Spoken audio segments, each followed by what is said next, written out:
उत्तर प्रदेश के मेरठ में हुए सौरभ राजपूत हत्याकांड को जिस तरह से अंजाम दिया गया, उसने लोगों को हैरान कर दिया है।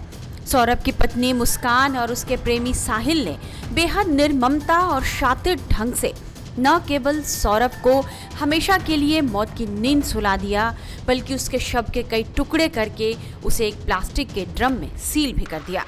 रिपोर्ट्स के मुताबिक मुस्कान और साहिल ने सौरभ की हत्या के लिए नवंबर से ही प्लानिंग बनाई थी और जैसे ही सौरभ लंदन से वापस मेरठ लौटा, उन्होंने अपनी प्लानिंग को अंजाम दे दिया।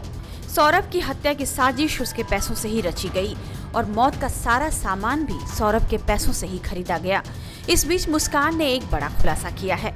उसने पुलिस को पूछताछ में बताया है कि जिस ड्रम में उसने सौरभ के शव के टुकड़े कर सीमेंट में सील कर दिया था, उसमें पहले वह पौधा लगाने की योजना बना रही थी।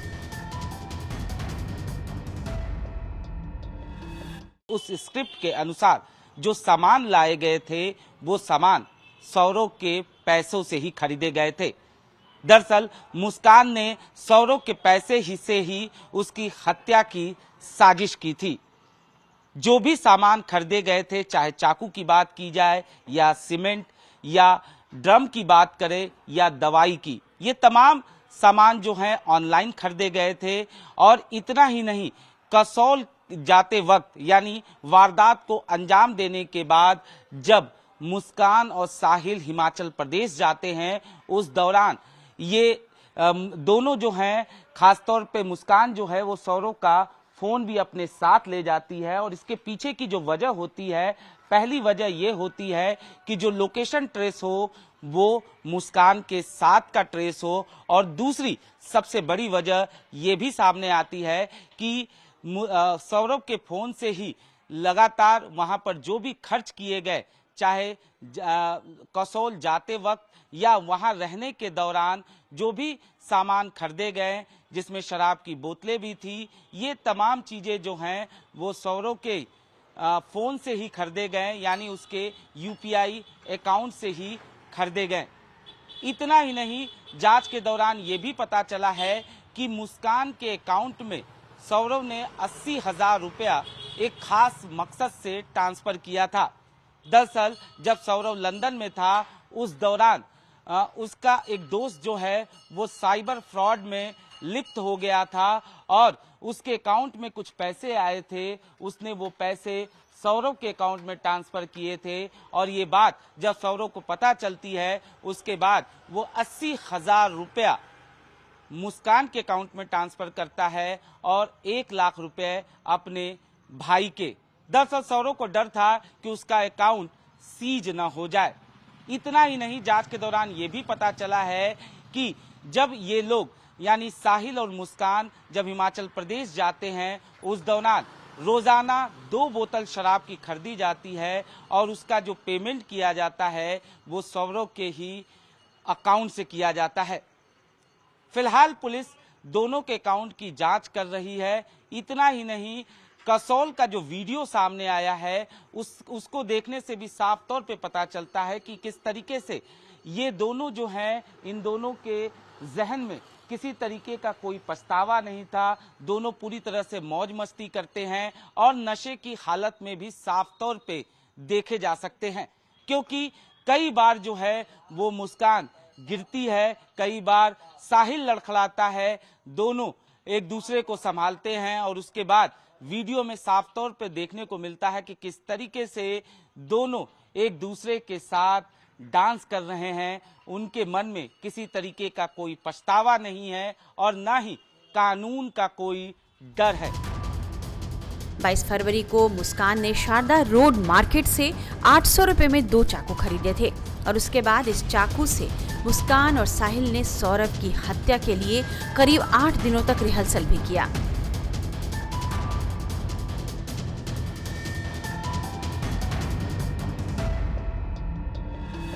सौरव हत्याकांड इस वक्त सुर्खियों में है।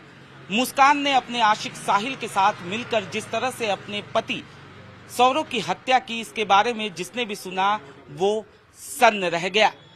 आखिरकार एक पत्नी इतनी बेरहम कैसे हो सकती है। साहिल इसी घर में रहता था और यहाँ से चंद कदमों की दूरी पर ही मुस्कान का घर है। दोनों एक दूसरे से प्यार करते थे, लेकिन शायद ही किसी को पता होगा कि इन दोनों के प्यार का कॉकटेल इतना भयानक होगा। फिलहाल दोनों सलाखों के पीछे हैं और इस पूरे मामले में रोजाना नए नए खुलासे हो रहे हैं। जांच के दौरान ये पता चला है कि किस तरीके से इन लोगों ने नवंबर में ही सौरव हत्याकांड की स्क्रिप्ट तैयार कर ली थी। इसके लिए बाकायदा चाकू खरीदे गए थे और उसके बाद चाकू के साथ 8 दिनों तक रिहर्सल किया गया था, लेकिन मुस्कान सही तरीके से चाकू नहीं पकड़ पा रही थी, लिहाजा एक उस्तरा भी खरीदा गया और उसके बाद इस पूरी वारदात को अंजाम दिया गया। जांच के दौरान यह भी पता चला है कि लाश को ठिकाने लगाने के लिए इन लोगों ने सबसे पहले ड्रम में मिट्टी डालकर वहां पौधा उगाने की सोची थी, लेकिन बाद में बदबू की विचार से इन लोगों ने इस प्लान को छोड़कर बाकायदा ये लोग सीमेंट ले आए और सीमेंट के जरिए बॉडी पार्ट्स को इस तरह से सील कर दिया ताकि इसके बारे में किसी को भनक तक न लगे। बहरहाल अब दोनों सलाखों के पीछे हैं और पुलिस इस पूरे मामले में जांच कर रही है। पति की इतनी निर्ममता से हत्या करने वाली मुस्कान को लेकर अब उसके माता पिता का यही कहना है कि मुस्कान को फांसी मिलनी चाहिए। अपनी बेटी के करतूत से माता पिता बुरी तरह टूट चुके हैं। जो भी इंसिडेंट हुआ है उससे यही कहना चाहती हूँ दुनिया के सभी बच्चों से कि बच्चों प्लीज अपने पेरेंट्स से कुछ मत छुपाओ। मेरे बच्चे ने बड़ी गलती करी है। वो अब मैं बार बार पूछती थी बेटा क्या प्रॉब्लम है, क्यों इतने वीक हो रहे हो, 2 साल में 10 किलो वेट कम होना। उसने मुझसे बहुत कुछ छुपाया। आज वही वजह है कि वो जेल में है, ब्रेन वॉश हुआ है, नशे किए हैं, क्या किया है हमें कुछ नहीं पता। अगर जरा सा भी वो हमसे कुछ शेयर करती तो शायद आज वो इस स्थिति में ना होती। तो सब दुनिया के सामने सभी बच्चों के लिए है कि प्लीज अपने पेरेंट्स से सब कुछ कहो। अगर कुछ गलत भी कर रहे हो तो वो भी कहो, तुम्हारे पेरेंट्स तुम्हारा साथ देंगे। पुलिस स्टेशन जा रहा था, झूठ चल रहा था मेरे मन में कि बच्चा झूठ बोल रहा है। मैंने बीच में स्कूटर रोक के उससे बात करी। मैंने कि सुबह आज तक तुमने बहुत कुछ गलत करा, उसके बाद भी मैंने तुम्हारा साथ नहीं छोड़ा है। कह रही हाँ पापा नहीं छोड़ा है। मैंने कि अब भी कुछ गलत करा है तब भी मैं तुम्हारे साथ खड़ा ही रहूँगा, मुझे सच बताओ। तो उसने सच बताया कि मैंने अब और मेरे दोस्त ने मिलकर उसे मार दिया है और हमने उसे ड्राम में रख रखा है सीमेंट डालकर। फिर उसके बाद मैंने उसे बिठाया स्कूटर पर और थाने ले गया। थाने ले जाकर मैंने उसको कहा, मैंने कि अब जो मेरे को सच बताया है इनको सबको सच बता दो। तब जाके इस पूरे खुलासा हुआ है उसी दिन सारा 18 को। पर मैं फिर कहूँगा इस फैसला जल्द से जल्द आना चाहिए और ये वाला है बेटा, इसकी सजाए मौत के अलावा उससे कुछ कम मेरे को नहीं चाहिए।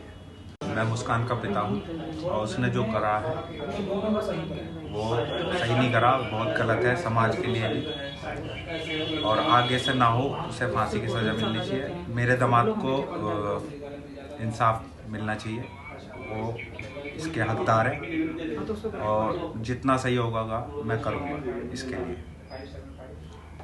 सर जैसे मुस्कान आई थी आपके पास तब वो क्या बोल रही थी आपको आके? शुरू में तो वो सौरभ की फैमिली पे इल्ज़ाम लगा रही थी कि उसकी बहन आई थी, उसका जीजा आया था सौरभ का और उसका बड़ा भाई आया था 2:30 बजे। तो सौरभ ने किवाड़ खोले और उन्हें अंदर बुलाया। उसके बाद मेरे आंखों के सामने उसे मार दिया जान से और ड्रम में डाल के मेरे को चाकू की नोक पे घुमाते रहे 13-14 दिन। तो फिर उसके बाद आप उठाने लेके गए? मेरे को विश्वास नहीं हो रहा था उसकी बातों पे, मेरी फैमिली को विश्वास नहीं हो रहा था कि कोई ऐसा भी कर सकती है फैमिली अपने बच्चे के लिए जो इतना अच्छा है। मैंने कहा कि अर्जो तुमने रौल नहीं मचाई और क्यों नहीं मचाई रौल, क्या मेरे को चाकू पे रख रखा था। मैंने कि जब कोई चीज़ को वो सौरभ जग रहा था और उनसे ऐसा करा होगा तो कुछ तो आवाज़ें आई होंगी, दूसरी फैमिली भी रहती हैं उसी में, किराए पे रहती हैं। मैंने किसी ने कुछ सुना है? कह रही नहीं। मैंने कि तुम्हारे अलावा जो तुम कह रहे हो किसी ने और ने देखा है उसे आते हुए अंदर, इन तीनों को। कह रही नहीं, कोई सबूत नहीं है। मैंने कि फिर तुम झूठ बोल रहे हो बिल्कुल, किसी ने कुछ सुना नहीं है, देखा नहीं है। जिसमें कि रात का जब वक्त होता है एक छोटी सी आवाज़ सबको सुनाई देती है।